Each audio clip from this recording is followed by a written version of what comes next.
Aloha. Welcome to the Walking in Aloha, Let's Talk Story podcast. We're so glad to have you here. Ekomo mai.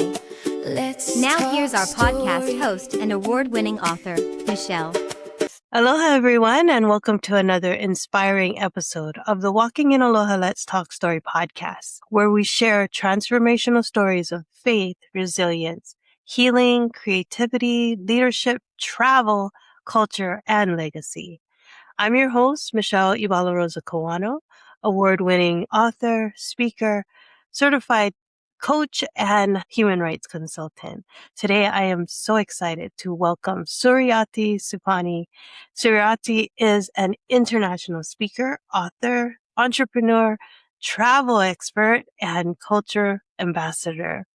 Born and raised in Singapore, Suriati began presenting on stage at the age of 7 and went on to build a powerful career in communication, public speaking, research, leadership. Her journey later brought her to Norway, where she stepped far outside her comfort zone, learned to speak publicly in Norwegian, performed in Norwegian theater, and built a life of business rooted in culture, connection, and courage through Skanda Planet. Suriati helps travelers experience the breathtaking beauty of Norway, the magic of the Aurora Borealis. I have never seen that before yet. Also known as the Northern Lights. She brings both the perspective of someone who came to Norway from the outside and the wisdom of someone who has lived there, embraced the culture, and learned how to help others experience deeply. She is also the author of An Ultimate Guide to Meet Aurora. 9 surefire ways you'll never miss the Northern Lights. Today, we are talking story about reinvention, travel, courage, culture, and the wonder of Norway. And now, to prepare for one of the most unforgettable experiences on earth, seeing the Northern Lights, welcome Suriati. How are you? Thank you, Michelle, for having me, and thank you for the introduction. I've never had anyone introduce me, and including those part about the theater in Norway and speaking public in Norway. So thank you for highlighting that. You reminded me of some of the things that I've done. You tend to do it, and then, okay, done that. You move on, and then you're like, oh yeah, I did that. Thank you. Right. We're like, hey, that's impressive of myself. I didn't say it. You said it. Thank you. Yes, that's why I'm saying it. Oh, so how have you been? How have you been? Well, it's Good? been 6 months. Well, it's almost we've crossed over half year, right? So it's Yeah. been very, how shall I say, eventful. Of course, when it comes to travel, geopolitics affects us. So, when there was COVID, of course, travel is affected. And then now that you have the war going on, travel is affected, whether you like it or not. So, but I'm happy to say that it's picked up like after 6 months now. I mean, I think it broke out like about March. So after 3 months now, I think clients are coming to terms with it, and they're not, how should I say, I think everyone's afraid, about flying over Middle East areas, but people are coming to terms with it and taking the necessary precautions. And then I'm just happy that people are starting to plan again. So because the season starts from September to March, so people are starting to plan now, like, yes, for December. So like 6 months ahead, or even for next year, people are planning right now. So it's wonderful that people are planning, planning again. So that's wonderful. Yes. That is incredible. And I have to say that I love to travel. I travel the world. And even during COVID, we tried to travel. I mean, I live here in Hawaii, and it's like, even if we couldn't go far, we went to the next island, Yes. Like, once you have that inside of you, that I think it's like what they call it, like a travel bug or whatever, you have to go, right? You always have to go. You have to go somewhere. Yeah. And that's my husband and I. So I love And that you're we're gonna gonna be be up. traveling. You're gonna be traveling so close. I mean, you're gonna be coming to Europe, and you're gonna be like I told you, so close and yet still so far. You know. Yes. Yeah, when I heard that, I was like, "Oh my goodness." And then my husband said, "No, we don't have time to go hop on a plane to Norway." No, but, well, you can come here in winter, you know, when the northern lights is, then you can plan that because it's not here in summer. Summer you don't see it because it's too bright right now. Yeah, that's true, right? Right. Like I was amazed that when we got on that you still have daylight in the back of you. Yeah. So here in Hawaii, we don't change our time all throughout the year. It's about the same, nothing changes really. Night is, I mean, we're dark by 7 o'clock at night. Yes. It's dark throughout the year. So that's just how it goes here. Hmm. But let's get on with the Yeah. podcast. I wanted to say that the one thing that ties all of my guests together, and I've been blessed to interview people all over the world now, like Spain, Egypt, where else, like Australia and Saudi Arabia, Africa, everywhere. And I think it's so amazing because, like I said, I live here in Hawaii on an island, yet I get to have the blessed wonder of speaking to people all over the world. The one thing that ties all of my guests together is the Aloha Always framework. And I got that when I wrote my book, Walking in Aloha 5 Steps to Living Your God Potential Life. And it's ALOHA, Aloha, affirmations and actions, living intentionally while taking daily actions towards God's purpose. Oh, leadership and love, leading ourselves first so that we can serve others well. Oh, overcoming obstacles, finding strength through life's greatest challenges. Each health and healing, caring for our whole selves, mind, body, spirit, and relationships. And the last A is acute awareness. Hey. Living with wisdom, gratitude, discernment, and faith. So I wanted to Wow. open with that so that everyone will know that we're going to be going through the Aloha Always framework. But many people know you today as the international speaker, entrepreneur, travel expert, and the founder of Scan the Planet. But your story began in Singapore before life took you halfway around the world to Norway. Tell us about that incredible journey. What first brought you to Norway and how did that decision completely change the course of your life? Yeah. It just dawned on me recently that moving to Norway definitely changed the course of my life. So basically, I was kidnapped from Singapore and flown over to Norway. My husband is laughing.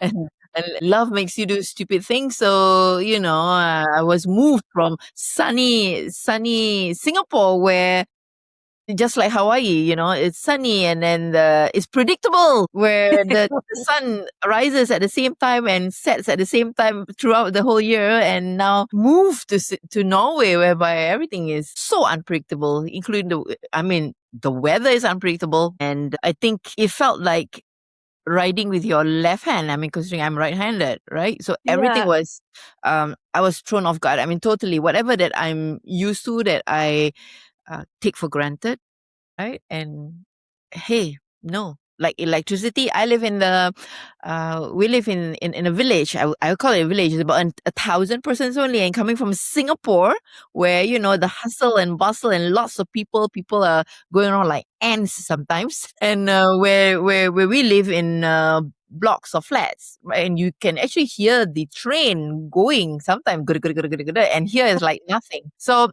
I live in the village, and where we live, we have the dirt road which leads to the forest. And I remember when I first moved here, and my husband's colleague asked him, like, "So how's your wife doing? Like, is she settling in well?" And he said, "She's getting used to the deafening silence." So everything was new. Of course, the food is new, the environment is new, and I'm used to having a lot of people. And when I moved here, it was winter. So during winter, nobody goes to the forest. People just stay indoors. right? And the language is of course different, and I had to learn the language because in the village people don't speak English. Maybe in the city.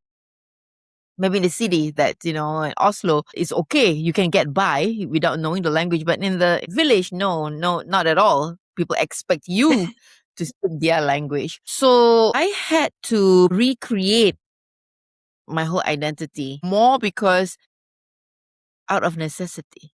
Yeah. I could not find a job. I was a researcher, whatever qualifications or work experience that I thought was impressive, if I could say myself, could not land me any job here. But as fate will have it, I was just meant to be an entrepreneur, Michelle. I was just meant to be. So when I registered for my business, after a couple of months into and setting up the business, I found my diary, which I wrote things to do in Norway. And one of it was sell educational programs because, the company I was in, we sell educational programs, speaker, right? And one of it was travel. And so I thought, okay. So, it took me like a hullabaloo of this whirlwind of a couple of years before I finally realized that, I am meant to do what I'm meant to do. And which is entering the travel, and I'm just meant to be an entrepreneur. And Northern Lights also came about to me in a moment where it was a bit surreal because I was kind of desperate and I felt like maybe I should just go back to Singapore because there's really nothing here for me, and this bit was how I started my book. If anyone who eventually get to read my book, this was my first paragraph. This was my meeting with Aurora Borealis, my sister. And she was just outside my house, and it wasn't at that point of time, it wasn't very clear, but my stepson came back home and she said, if you want to see the northern light, it's outside. So it wasn't very clear, but you saw that it was coming in and out, like fading. It was green. Uh-huh. And you felt it, like you can really feel, I don't know, goosebumps. Wow. And I thought that's when I realized that, okay, maybe there's something here, because I was so moved at that time, and I thought, why am I so fortunate? Who am I to be so fortunate right now to be able to witness this? One of God's greatest, finest creations. People have to pay money to see this, and I just stepped out of my house and there it is. And people have to set aside time, to see this, and that's when I thought maybe there's something here. And that I meant to do something along this line. And that was the start of it. That's so beautiful. Like I said, I have never seen the Northern Lights yet. I know that I will, but I guess there was a time where the Northern Lights came down further, and so my daughter was able to see it in Washington State. Yes. And all the time that I was living in Washington, never, ever. So I was like, what? What do you mean? And she was like, yeah. And so she sent me pictures. And I was like, my gosh, I would love to experience that. And like you said, so fortunate to just be able to see it right outside your house, not even have to travel anywhere or go anywhere. And that's exactly what happened with my daughter. And she was able to just be out in the yard, and the kids were like amazed, and they just stayed out there and took pictures. And everywhere was like, you were saying green, but for her, it was like everything was pink. Yeah. So there's like Yeah. hues of pinks and purple, because it's because of this, the collision of the gases. So different gases gives different colors. That is so incredible. All right, on the bucket list, on the Bucket list. Yeah. So when was it? Right. When did your daughter see this? I think it When was was last year sometime. Okay. Good. Yes. Yeah. All right. So what's happened is there is this thing called the 11-year cycle, right? Mhm. So when this happens, they call it the solar maxima, whereby the sun is emitting the most amount of solar particles. So, and when that happens, the northern lights is actually occurring in ridiculous places, which it never used to be.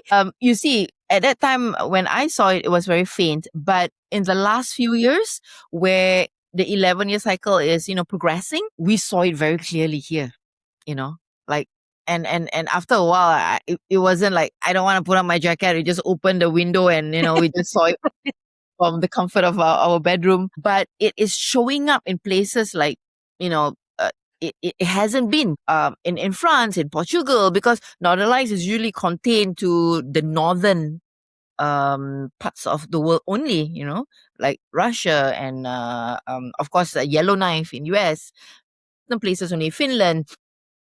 But because of the 11-year cycle, it's like the peak. Unfortunately or fortunately, I believe in divine timing for you, Michelle. The peak was last year, 2025. All right.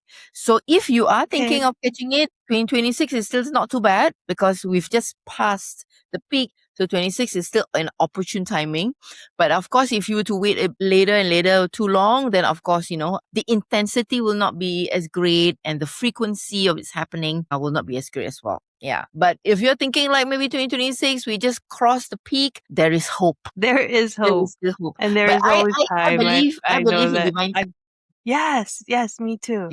That's what I was just gonna say. yeah. I believe in God's timing, so it will be Yeah, great.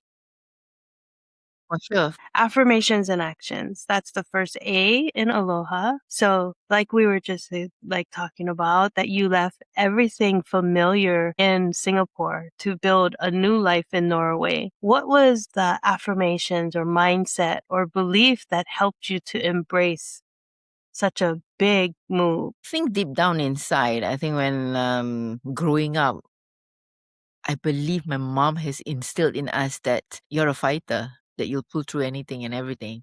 And I think this is also something that she has told me since young, that she's always told me that no matter what you do, you're going to ace it, you're going to do well, whatever it is that you decide to do. So I think I'm kind of ingrained in it. And, that you tend to believe that whatever it is, it'll be okay. And that there will always be a solution out there if you are willing to consider the solutions. And at the same time, I believe that we are put in a certain places for certain reason, and it's about purpose. And I guess I found my purpose, when I saw Northern Lights. But this thing about affirmations, Michelle, I do have a chapter in my book, and I think not many travel books or not many Northern Lights book will have this chapter. But I believe very strongly that when you want to achieve something as big as Northern Lights, I did put out one of my chapters will have, what was it? The chapter is called Your Power, Your Mind, Your Power. Let me see. Yes, this is the title. Your Mind, Your Goal Mind. Your mind, your goal mind. Yeah. So I was encouraging people to put pictures of themselves with Northern Lights. And of course, now we have ChatGPT. You can easily put your picture with Northern Lights. Back then, you don't. You cannot do that. But you can always put pictures of Northern Lights, on your screens, on your phones. Those are the things that make you feel like, it's coming closer to you. The affirmations and so on and so forth. So those are very, very important. I also encourage people to not to be afraid of the disappointment, because many times people are so afraid to be disappointed. Oh, I might not find it, it may not be for me, or I might not, but you can deal with the disappointment later. You should imagine yourself seeing it, and if let's say you don't, then you just deal with it. But to come to Norway already thinking that you might not even get it. This thing about I'm just guarding myself, if it happens, it happens. If it doesn't, it doesn't. That is not the right mentality. you gotta go in thinking, that it's gonna be there. It's gonna be dancing for me, has got to look a bit to do with managing your own fear, the fear of disappointment. But I find it very interesting. We do have an 85% success rate. I put it on my book, right? 85% success rate. And more often than not, I find that people who did not see it, when I talk to them further, I realize that they have that kind of mentality. They're going in with the thinking that, yeah, well, we'll see. We'll see. We'll see. If it happens, it happens. If it's not, it's not. You're just trying to protect yourself already. And that's the wrong mentality. And if you think that way, then chances are you might not even get it. But those people who go in believing very strongly about it. And I believe in prayer as well. So I think all of that works. If I could just share a little story, Michelle. Yes. One of my first tour groups, there were 17 of them. And let me see. A majority of them were in their late 60s. And I have the oldest participant who was 78. He used to be a teacher. 78. He was 78. And his wife was, I believe his wife was 74. And the tour guide from Singapore happens to be their student when he Wow. was, can you believe it? Can you believe it? And this guy was probably, yeah, of course, he was in his 60s, right? It is a 20 years difference. So this tour guide, actually, he used to be a comedian, but then he's branched out into guiding. And he's a famous, popular person in Singapore. So when I knew that he was gonna come, the first thing he told me was, I have looked at the client's list. I said, yeah, believe it or not, my teachers are there. Your teachers? Your teachers when you were how old? My teachers when I was 10, 11, 12. Are you kidding me? Wow. Yeah, exactly. So the first night when we went to chase, we drove here and there, and it's like, the guide we drove and it was getting late. And this thing about chasing, you got to be patient. Okay, we are looking about 6 to 7 hours. It could be crossing over past midnight, perhaps 1 o'clock, 2 o'clock. But I think we came home at around 1 a.m. Right, and we didn't see anything. It was just total darkness.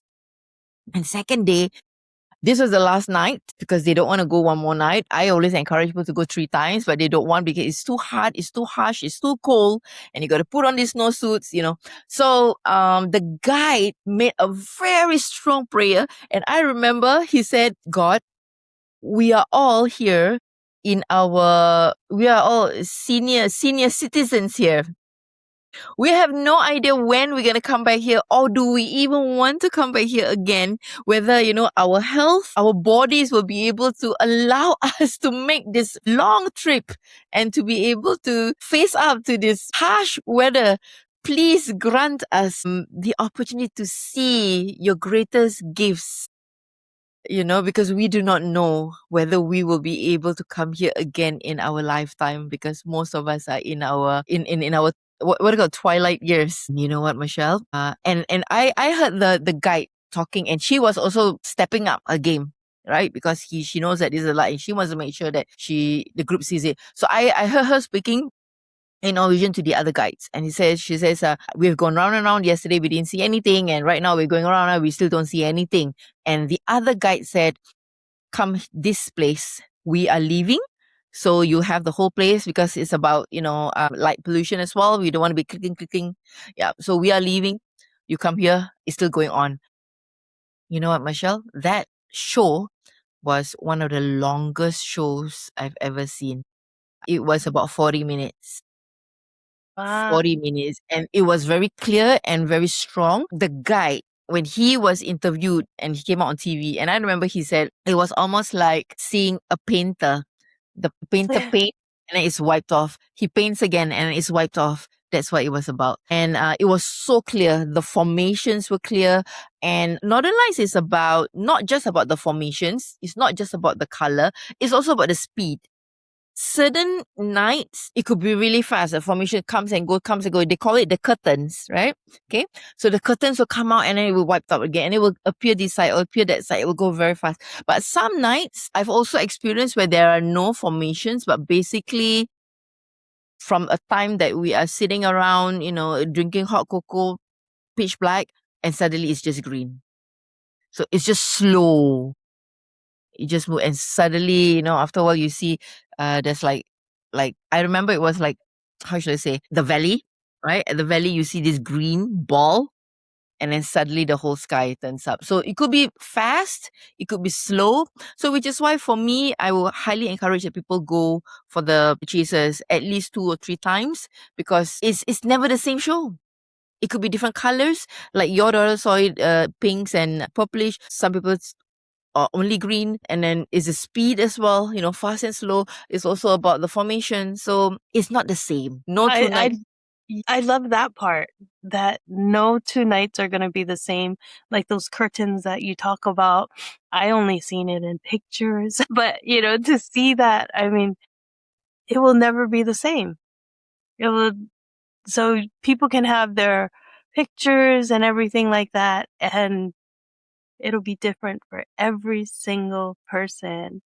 It's like, that is so crazy good. I love it. And this is God's creation, right? God is so kind to give us this gift. A lot of people, when they see it, they will say, oh my God. And the funny thing, I've also had people who say, no, I do not believe in God. I'm a free thinker. But somehow when that came up, I could not help but notice that this person also say, oh my God. Yeah. And then you're like, I thought you don't believe in God, but I didn't say it. I just noticed. I was just laughing. Right? It's like, then you say it. That's so funny. But that's one thing that I love about God's creation. I mean, I live here in Hawaii, so things are, like beautiful. And people come here to, experience Hawaii and the tropics. And I'm like, God's gift is out there. It's in the nature. It's in seeing things like the Northern Lights. So I know the more I talk to you, I'm like, it's gonna happen. I know it is. I'm gonna be one of those people that's being like, yes, I have it on my phone and I'm gonna see it in real life. Yes, for sure. It's also about humility. I think it's not just about that sense of awe, but it has a lot to do with humility. When you see the Northern Lights, you can't help but, no matter what you do or how much money you have, I think you see that you will feel small.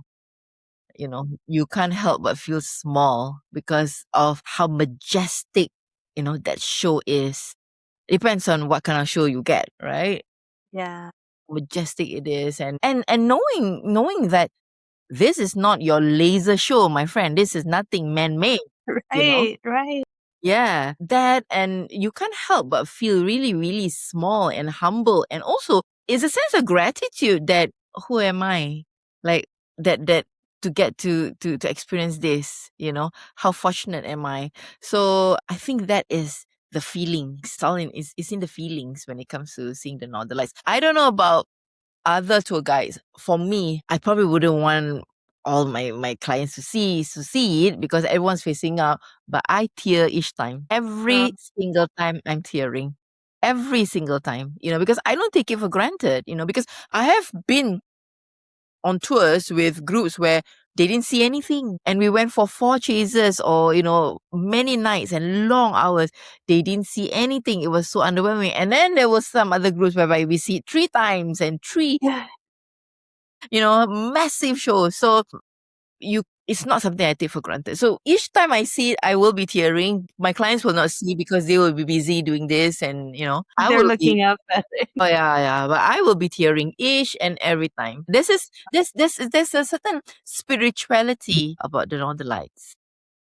That's incredible. I mentioned that I travel the world, and the one thing that I felt that greatness, that abundance of what God has, is when I was on safari in Africa, and to see animals that I only saw in zoos, right? Like you see an elephant and they're barely walking around in a little place in a zoo and they're running, and the giraffe like running, like galloping, and I was just in awe to see that. And I'm like, you don't understand the feeling unless you see it, unless you're there. And until you do, you're like, this is amazing. This is the way that they should be seen, not in a zoo, not, this is how God planned it,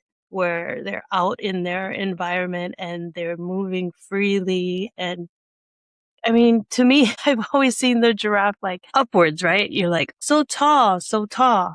But when they run like horses, and their legs are like, and it's just Galloping. amazing seeing them, and you're like, my goodness, this is the way that you should be able to see the animals that God created. So I totally understand what you mean, like tearing up every time, because you cannot plan on what animals you're going to see or if you're going to see anything. I literally wrote down every animal that I saw because I looked at it like God was gifting us. He was like gifting Yes. us this appearance of any of the animals that was on safari. And as we were so excited about sharing that, a lot of people were like, I didn't see anything. Or we came home and we were telling people, and they're like, oh, when we went, we didn't see anything. And we're like, Wow. don't know, but this is what we saw. And we were so excited. But yeah, I can totally understand about tearing and crying and seeing that. Such an amazing thing. Yeah. And I think certain things like this, they come to you and they choose you. Yeah. Some of my guys also tell me that, because I mean, I have like private guides who handle certain, groups, or families, but I also have public tours. That means not like Jesus, whereby it's more members of the public. I mean, it's like, it's not private, it's not your own, but you just join a particular group. And I will talk to my guides quite often, especially those private ones. And I will say, okay, so this group saw, okay, that's good. Why is it that this group did not see it? And, I was told that, don't you know that the Northern Lights also chooses who they want to, who Aurora Borealis will dance for. You know, Uh, they choose you. You got to be chosen. You got to be deserving of it as well. So I was like, whoa, really? And it's about the energy also, right? So you got to bring in good energy to the table. So I is also one of the chapter as well, where the chapter about your mind, your gold mine, that the Northern Lights also requires you to have bring good energy to the table. I have a bunch of Filipino. You're half Filipino, right? yes, I am. Filipino. Yeah. Yeah. Yeah, so these Filipino au pairs up north, and they were singing, Michelle. You know, my our how should I say? I mean, we all know that the Filipinos are given a gift. They all can sing, and the guy took a video and sent to me. The lights were going like this, moving, and they were singing. They were singing and looking, and as the light. So this is about bringing the energy. And on the other hand, when I discuss with some my guys, and they will tell me that, and how this family, but you went 3 times. What happened? It's like, I thought those are the nights that we have massive shows in other groups, but why didn't they see it?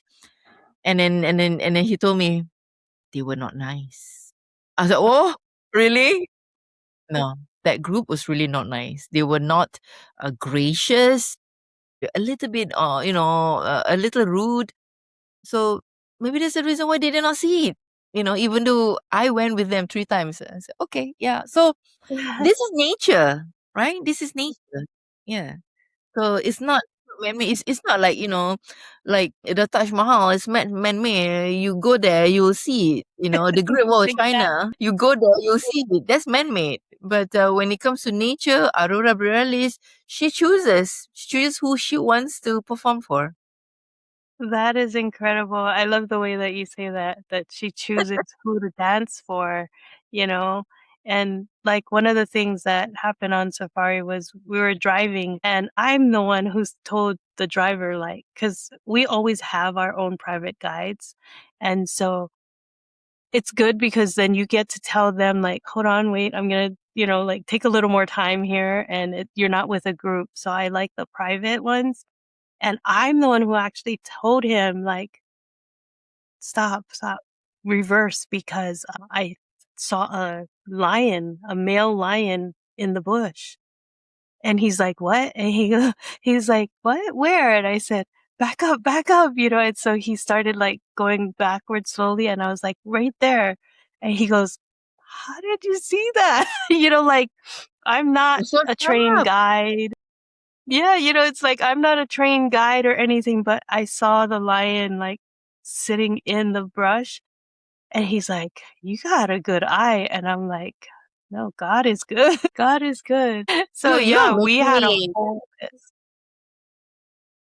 making me want to consider going to the safari now. Now my husband wants to go to the safari. That is his dream, and I'm like a scaredy cat. I'm a scaredy cat. I was like, I don't know, you can go, and I don't want to go, but now you are making me think that maybe we should.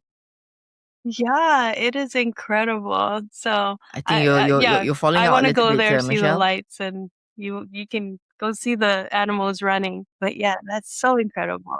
The Ellie's leadership and love.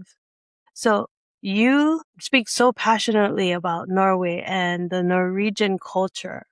What is it about Norway that captured your heart? Firstly, it's something that I've never seen in Asia, and that is their relationship with nature. And nature is very much a part of their lives. For example, right now we're in summer, and a lot of people have berries or bushes of berries. For example, you have like the red currants, you have the what do you call it, the raspberries, and so on and so forth.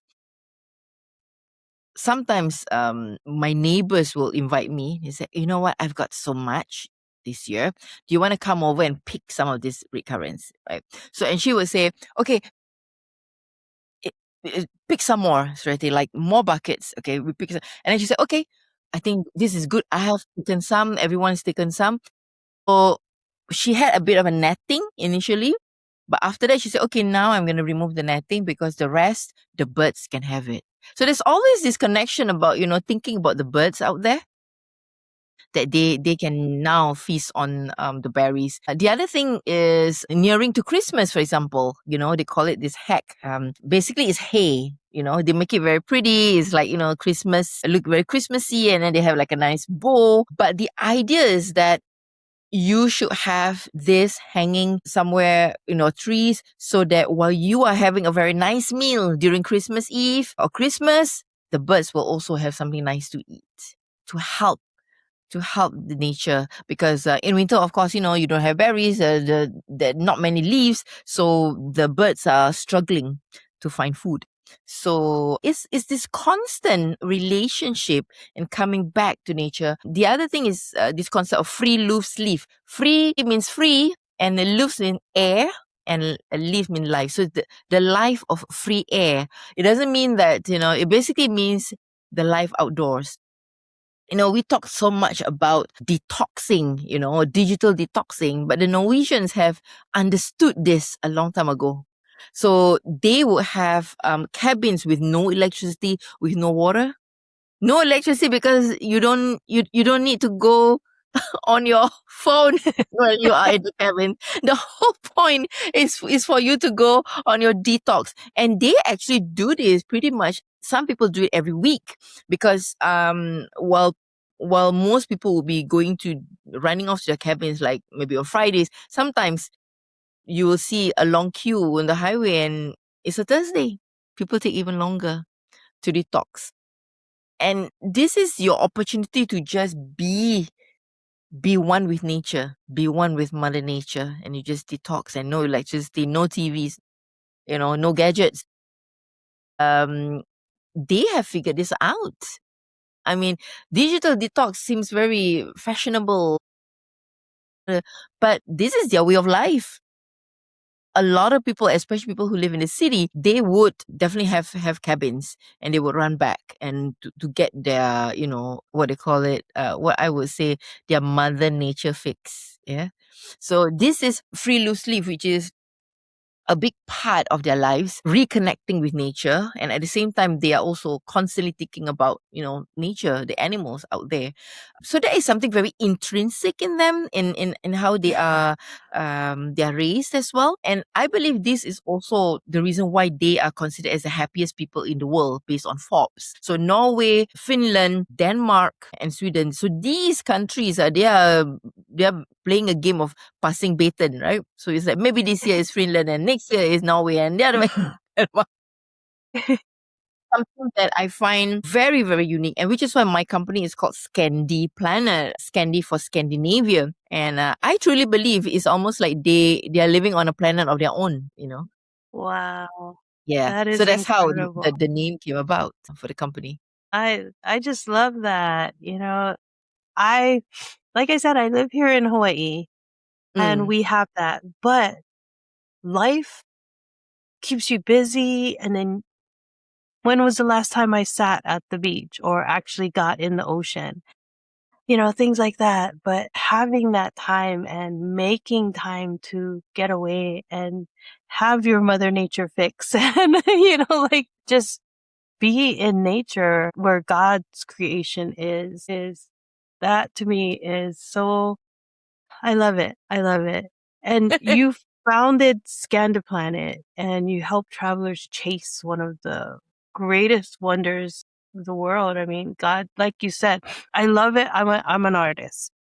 You I are. paint. So when you You were have saying too many painting and you know, too when you many were skills saying in that one when person. like it's like a painting and then it's wiped away in a painting. My You're gosh. popping out. I'm telling you, I'm gonna paint the Northern Lights before I even see it, But Yeah. yes. So what inspired you to do Scan the Planet? Like, Mm. I know that you said Scandinavian and planet, and I love the fact that you're saying like it's like they live in their own planet. Here on Earth, they have their own. I just love that. Oh, My intention is for people to have a taste of what it feels to be Scandinavian, perhaps, the food mm, that they eat and how they live. The tours that I do are not those hop on and off kind of tours, okay? I do not do city tours. And my tours are more for people who want to savor. They really, really want to savor their time here. And that's what the Norwegian way of lifestyle is about. It's about savoring. It's about having internal peace. And it's not about rushing it. It's about being in the moment and really chilling. So this is something that I had to get used to. I had to I learn love that. because in Singapore we rush a lot. We rush through our meals even, and we like to multitask so many things.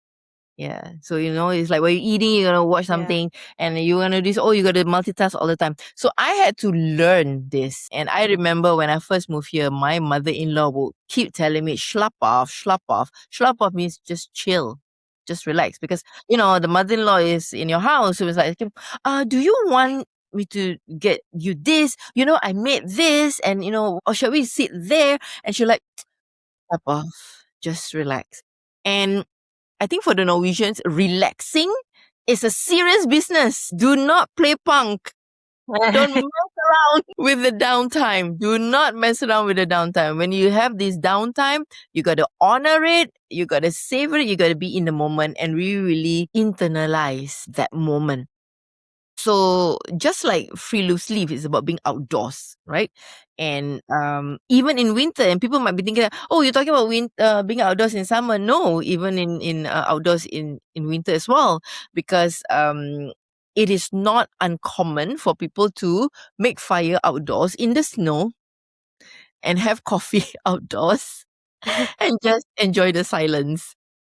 I believe I've actually told you, I've actually shared, I think you were in the group. I believe so, Michelle, where I had my signature talk about about free loose leaf, whereby we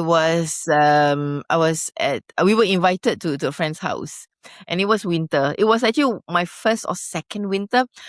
And when I came to the house and it's like she has this beautiful fire going on and it was cool, I was about to take off the jacket and she said, do not take off your jacket.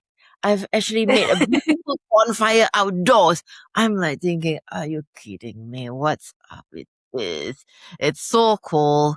The fire is there. Just give me a cup of hot chocolate and I'm in my happy place. No, we're going to be outdoors. I'm going to take this chocolate outdoors. So it's just very different, it's just very, Yeah. very different. So it's really about internalizing. So the tours that I do, I aim to give people the most authentic Scandinavian, the most authentic Norwegian living as possible. So we are talking about tree houses, tucked into the forest. It's not for everyone. Again, there are people, I would say, again, people in my home country where, you're so used to having crowds and it's like, what? Treehouse? in the forest. What if something happens? Is someone's gonna be there? So it's not for everyone. Okay. So we're talking about authentic Scandinavian living, being closer to the forest, not rushing things, being a bonfire, just savoring a hot chocolate or a hot drink. The northern lights, of course, tree houses, even cabins, and dog sledding, reindeer sledding, snowmobile. So those are the true authentic feel, in a way. And during COVID, I actually have people who tell me I'm having what withdrawal symptom because I feel like I'm longing to go back to the quietness of Norway again. And I also have like some clients who sent me an audio with their kids. They will talk to their kids, and because they cannot travel, so let's just think about our travels. Since we cannot travel, let's just talk about it. So she recorded, her conversation with her girls. This client, I just moved to tears. I was just so moved to tears because you gotta listen what my kid says. Of all the travel, we miss Norway. We miss the guides and this Uncle Roy and blah blah blah. So that's what Scandi Planet is about, and that's what I want to give people through Scandi Planet. That is such a beautiful thing because I travel the world, and that is one thing that I always want to do. We're going to France, and I have a guide that will take us around because you want the authenticity of that place, of that culture.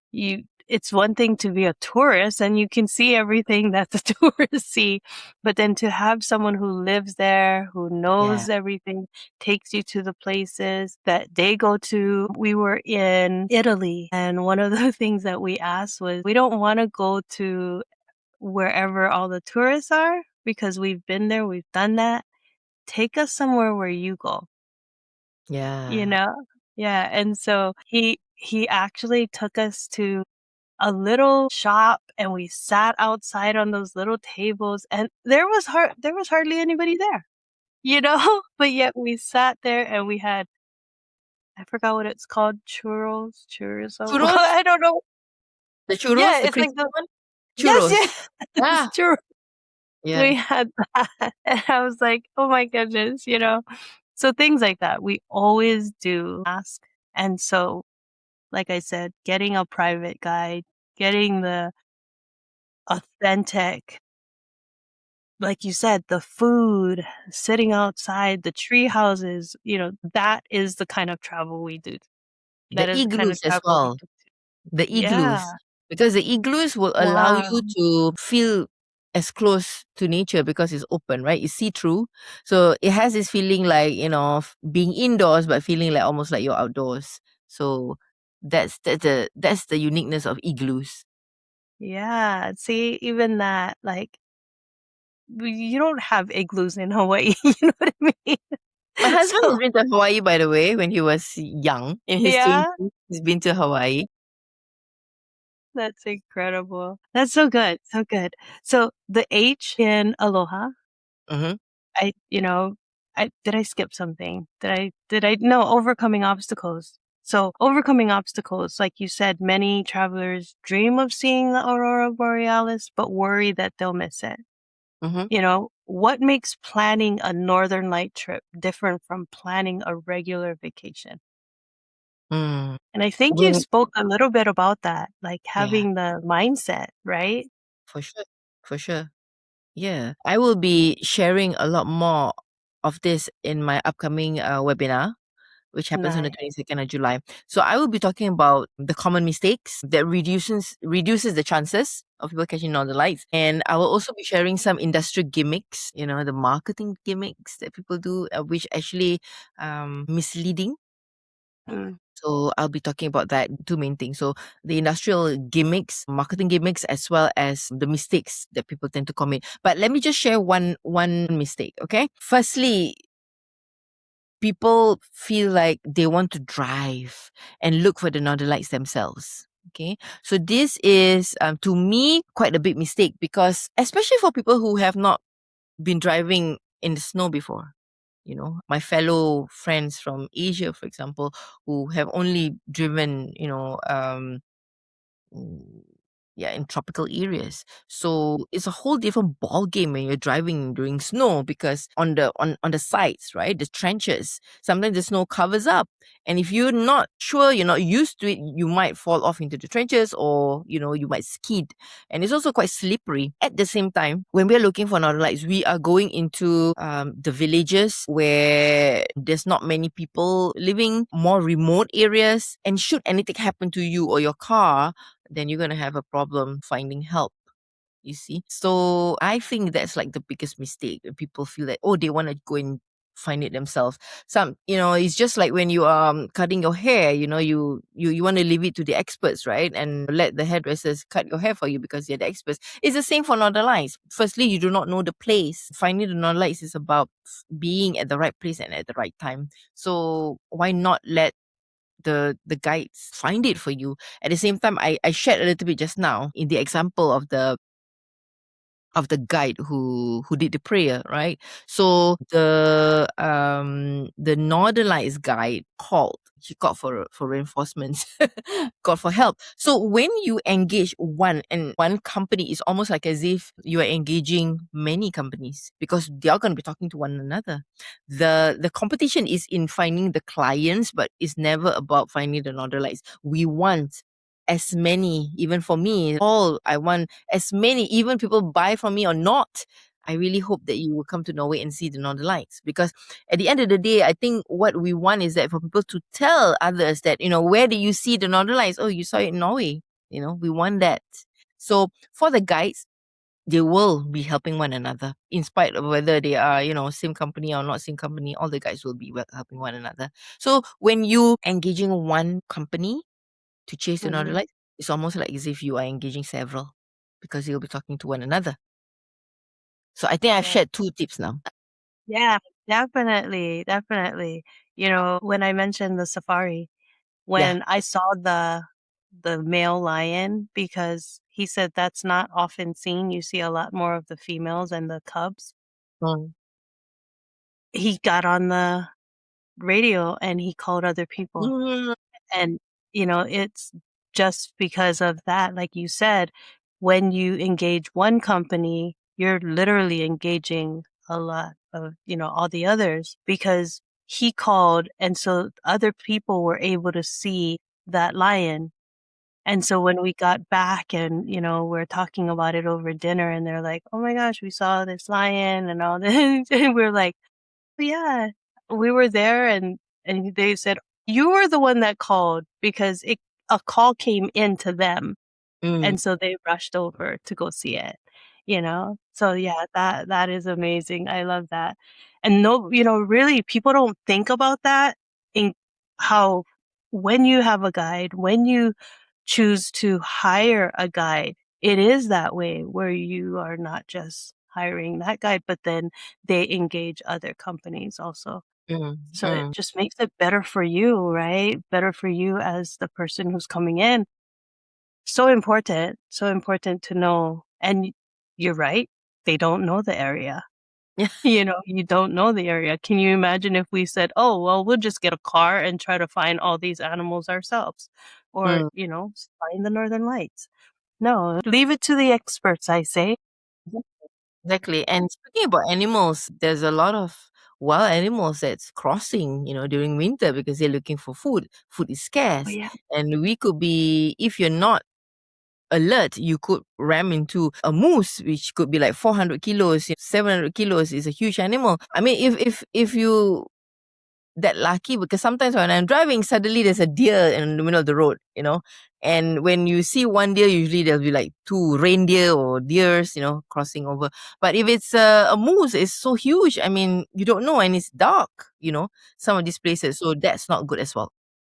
Yeah, so true. We were in Alaska, and there was the moose and the Mm. babies, right? And it was huge. I was like, my goodness. So I kind of like, we were actually walking. So I kind of stopped, like, what do we do? Because I Really? thought, You saw it? As in, where were you yeah, guys? we were in Alaska. The forest or something? No, actually, my husband's cousin owns a fishing cabin. Mm-hmm. And so we were kind of out, yeah. And I thought that because there was a baby there that it would be dangerous. Like, oh no, we're dead. So I just kind of stopped, you know, and it was a good thing. There was a local that came by and she's a jogger and she's like, no, it's okay because they kind of got used to us being on this path. And as long as you just leave them alone, Yeah. they'll be. And Yeah. she goes and she jogs right all along, right? And so we were able to watch them for a while and then just leave. Because But they yeah, could be dangerous. They could be that's dangerous. what I thought. They're One huge. hit and we're gone. We're dead. If you I could tell. They're like so tall, you know, but it's that as is so tall good. as it's as tall as a traffic light. You know, for those of you who wondering how tall, they are as tall as the traffic light. Yeah, they can be huge, you know, and so the health and healing part, I love that you already spoke about that because it is in the nature. It is Mm. getting out there. It is the detoxing. It is leaving all of the tech stuff. And like you said, you don't need your phone. You don't need electricity. You We don't think that like we need our phone, right? You carry it around with you all the time. Like, I need yeah. this. Don't take it Safety away. blanket. This is your safety blanket. No, it is not. Mother Nature is the best healer. She is the healer. So good. Yeah. And I love that. So just hearing you, I am like, I am going to be in Norway someday. And I'm gonna, yes, and you guarantee it's like you're gonna be the guide that I go to because everything you say and everything that you just explained about Scan the Planet is exactly how I want to experience places, especially as a person that travels the world. I've traveled so many different places. To hear a guide say, this is what I want for my clients, this is how I want them to experience it. I mean, here in Hawaii. I don't expect to take everything from Hawaii over to Norway. I want to experience Norway, you know, and people sometimes forget that. They forget the fact that when you go into another country, into another place, you should experience that, not bring everything with you and be like, this is what I do here in Hawaii. No. Why are you traveling there then? You know? Right. It's this thing where, you know, when you're in Rome, do what the Romans do. Exactly. That is key right there. Yeah. When in Rome, do what the Romans do. Yeah. You want to immerse in the cultures. You want to immerse in the environments, you know. Yeah. This is the unique thing about travel because it helps you to create memories. Our memories, our minds is able to transport us to certain places. So I like to think of travel as developing a depository, you know, depository of lots and lots of memories that you can revisit, that you can draw upon when you need it. And my God, Michelle, I'm sure during COVID, lots and lots of people were banging or leveraging on those memories, you know, and the experiences that they had because you have a depository in your minds, you know, these memories that we have on our travels. So when in times of need, you can go back, you can draw on them and immerse in that kind of feeling again. I have my own set of experiences, you know, that I tend to revisit time and time again. You know, Yeah. so yeah, I think one of those moments was it was staying in this cabin and it was raining cats and dogs, and when we were sleeping it was like a zinc roof. I still remember when we were sleeping and you can hear the pitter patter. I, I will never forget it. And the cabin was situated right beside the water, so you can go fishing and stuff. And I remember when it was raining, my husband took a nap because it was so good to sleep right when you're sleeping. So I got up and I went outside. I think in my swimsuit, I was just sitting in the rain, you know, just enjoying the rain. And he was like, "What are you doing? Yeah, it's raining." Yeah, so there's no one here. It's just a cabin and the water and it's raining. So there I was, you know, the saying, if you can't beat them, join them. So he went into the rain and he just sat with me in the rain. Those are like my precious memories, you know, of travel. Yeah. So Yeah. that's the And that is unique thing so about love travel. it. I love it. I love Yeah, that the way you say, it's like a bank, right? All those it's a bank. memories, it's like a bank. And when you need to withdraw, you can withdraw. If you Yeah. don't fill that cup, how are you ever going to drink from it? It's like, I love how you said, yeah, you need to actually empty that cup as well and be open to refill it so that you can drink again. yeah, yes, yeah. So good, so good. So the last A in acute awareness, for someone planning their very first trip to Norway, Mhm, what are mhm. 3 things that they absolutely need to know before they go? You need to make sure that you come at the right time. I've had so many people who tell me, I want to come see the Northern Lights. Okay, which month? Yeah, I'm coming in June. Sorry, honey. So, number one, you have to make sure you come at the right time between September to March. Okay, that's number one. Number two, if you are catching the Northern Lights, you gotta have your own set of jackets. Of course, we will be giving you snowsuits, but it's important that you have your own set as well. Okay, and the other thing is not just jackets, but also snow pants. A lot of people don't really think about the bottoms. They don't think about the top. You need to think about the bottoms as well. So that's just as important. The other thing, if I can just add one more thing, shoes. Okay, when you're going for winter, and you cannot come for winter holidays with track shoes. Not, please do not. And even sometimes if you don't have high cut shoes, at least, you don't need winter shoes, you don't need winter boots, but at least, those hiking boots where it's high cut, where it covers your ankles, shoes that cover your ankles, then you're good. Yeah. Sometimes people can be quite stubborn. They don't want to take never mind that we have lived here like over 10 years or 20 years and some of my guys are born here. Never mind that. When we say, please put on proper shoes, maybe some people think that, oh, I'm coming in autumn. It's not that cold. There's not much snow. So I've had actually people who come, and even though we say, please wear proper shoes, when they arrive at the airport, I see sports shoes. I was like, do you have another pair of boots? Is it somewhere in your luggage? No, this is it. This is what I have. Okay. Like after so many times. Like you said, it's not like we live here, not like we know exactly what you need.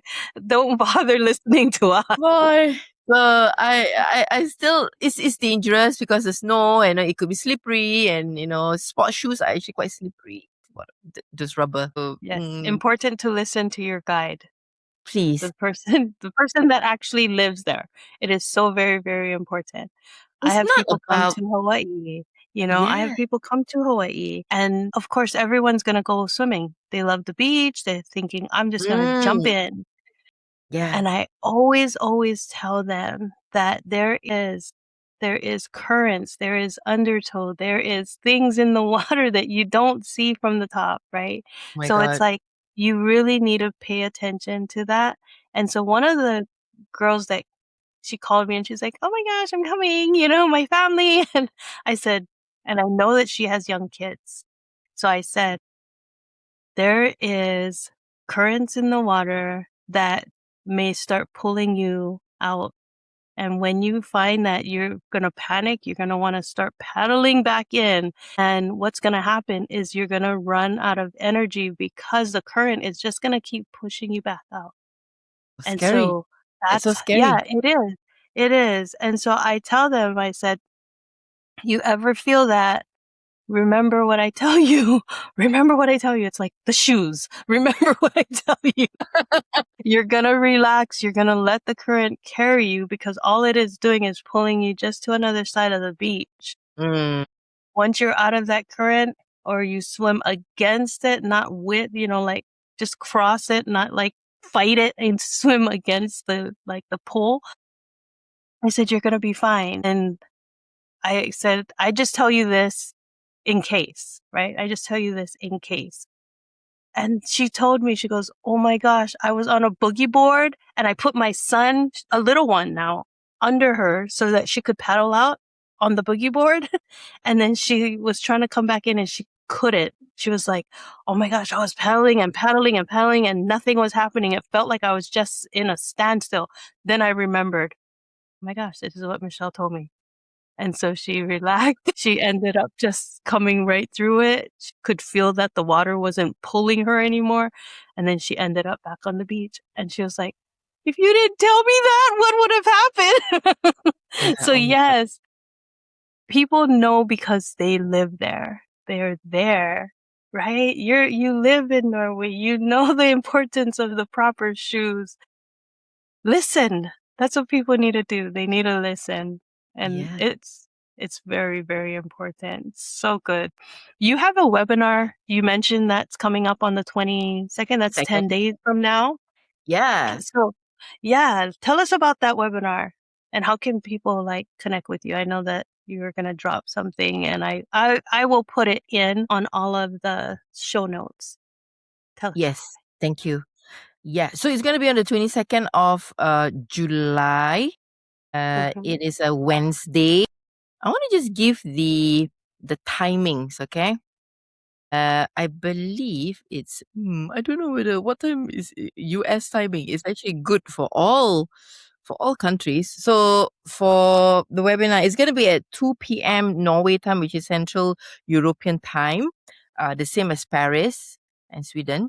And then it's at 1 p.m. UK time. For Malaysia and Singapore in Asia, it's going to be 8 p.m. and then 10 p.m. in Australia. So I'm thinking if it's now, oh, it's actually in the wee hours for US. Sorry. Sorry about that. But you know what? I think for those of you who are from the US, feel free to just drop us a message, and we'll make special arrangements for you to get the replay, perhaps, provided you register, of course. So this is gonna be on Eventbrite. We have 25 spots and 10 spots taken up already.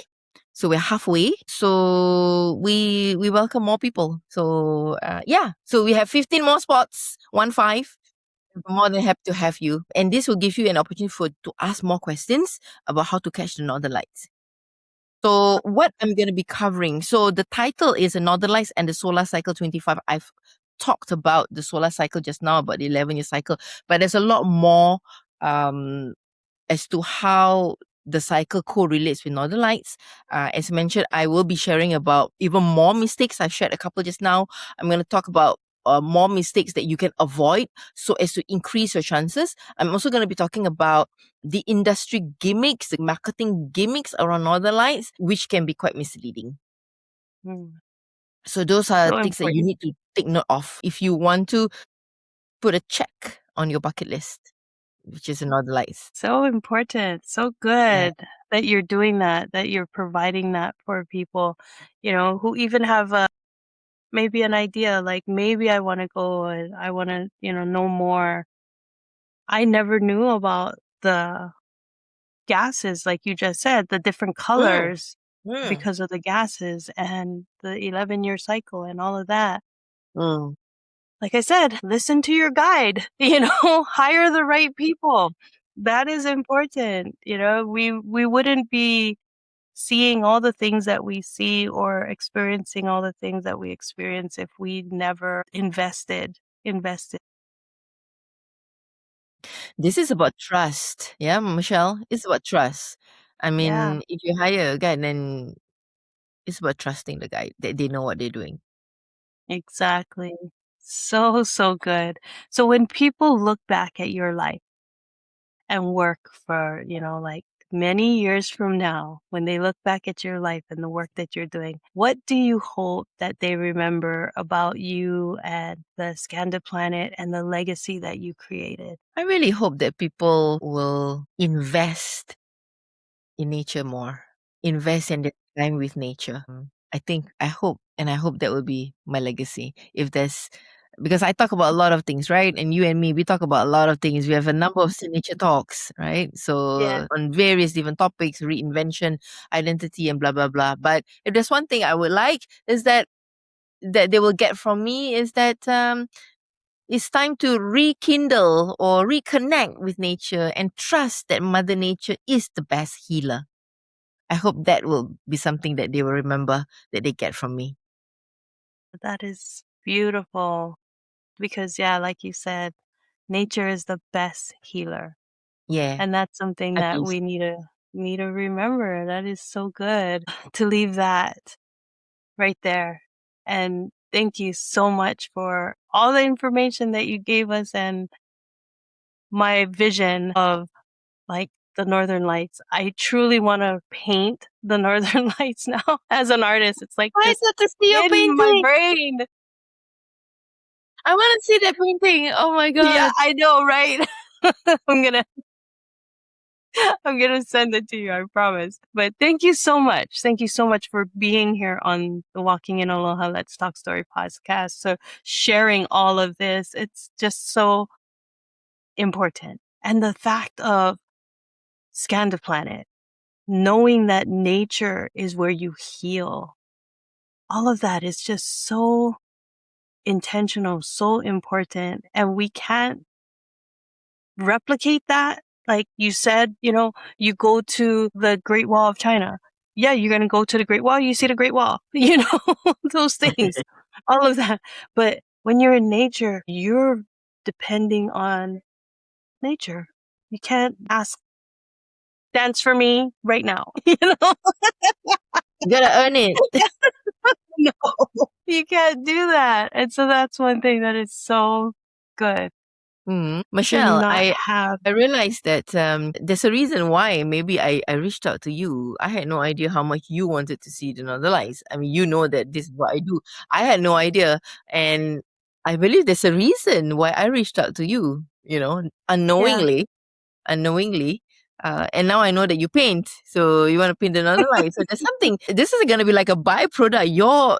Your painting could be a byproduct of this podcast. So there's a reason for it. I tell you, it will be. And I know I'm traveling. I'm going to be going to Paris and all of that. But I already have it in my mind on how I see it. I am going, and I have the stuff to paint with. So when I get back, I'm going to do that. And I do have like painting workshops and things like that. I think that's one thing I'm going to try to have them do too. It's like, we are here in Hawaii. We'll never see the Northern Lights down here. Well, maybe I won't say never because someone said in the Big Island that they saw the Northern Lights. How? I don't know. It's possible. Like I told you, when the 11-year cycle happened, it appeared in places where it never used to appear. Yeah. So it's possible. Never say never. That's what I say. I'm not going to say never because somebody actually recorded it and did show. So I'm like, but we can do that. Mother Nature has a mind of her own. So good. You don't dictate her. She decides. Mother Nature has a mind of her own. Exactly. She decides. Oh, it's so good. So good. Thank you again. Thank you so much for being on.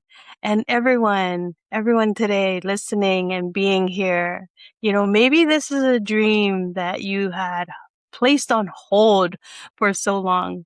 Maybe there's a destination that you keep saying, I'll visit one day, maybe one day. But, let Suriati's story remind you that you are allowed to dream, allowed to take those things and imagine that you're going to be there and bring the right mindset and everything. Sometimes when you follow the lights in front of you, you discover beauty that you never imagined was possible. So thank you again, Suriati, and everyone. Keep walking in courage, keep walking in purpose and wonder, and go outside. Put down your phone. Go outside. Make a date. Make a date with Mother Nature. Make a date with Mother Nature. Yes, have those dates. And I just spoke about God dates. Have those God dates. So, aloha, everyone. Keep walking in aloha. Aloha, everyone. Thank you, Michelle, for having me. Bye. You're welcome. You're welcome. Bye-bye now. Bye. Thank you for joining us here on the Walking in Aloha Let's Talk Story podcast. Before leaving, please hit that subscribe button. God's blessings always, and off we ho.